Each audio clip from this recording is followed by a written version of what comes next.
Moses joining me on the desk for a look at sports, and of course it's not really a mainstream sport, but futsal, it's coming back to the ACAC, and kind of have an explanation for people who do not necessarily know what futsal is. Oh, it's just indoor soccer almost. That's basically a small gist of it. But you know what? Since its inception, the Lakeland Rustlers have been a threat to medal year in and year out. Of course, the team coming off mixed results in their first tournament of the season.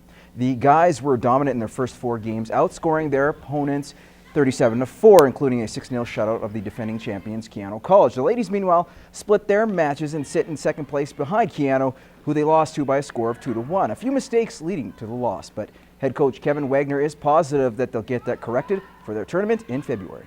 Fell a little short. I think they're a squad that we should be able to compete against and beat, and we just ended up losing by a goal in that game. But I think by the end of the competitions, we'll be beating them. What's impressive is the compete level on the women's side. The program is one of the youngest, vastly different from the one that won last year. But don't let that fool you. Coach Wagner has high hopes the rest of the way.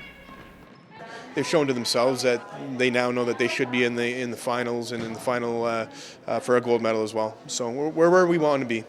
Nerman Issa just getting giddy over Chris Jones's accent. All right, moving on. The Bonneville Pontiacs are one of 3 games going on this evening in the AJHL. Of course, they're facing Fort McMurray to take on the Oil Barons. The Yaks have snapped a 3-game skid with a shutout 4-0 over Grand Prairie on Saturday. They'll be in tough, though. The Oil Barons are 8-1-1 in their last 10 games. We're just 5 days away from the biggest game in the NFL. Of course, I'm talking about the Super Bowl. On this week's Beyond the Boards, Matt Schumont talked to the 2 Americans on the team just to see how big the states really celebrate the game.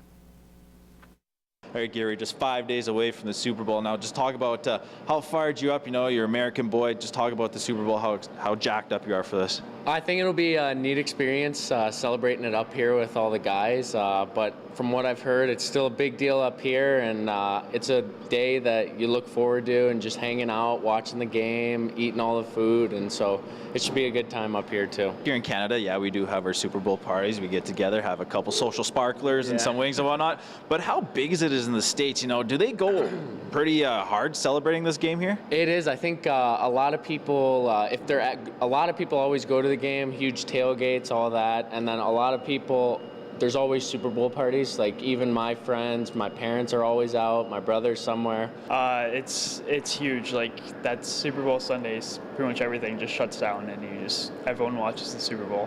Okay, now who are you taking? We got the Seahawks and the Broncos. Now you told me you're a Miami fan even though you're from Texas, but who are you rooting for in this game here?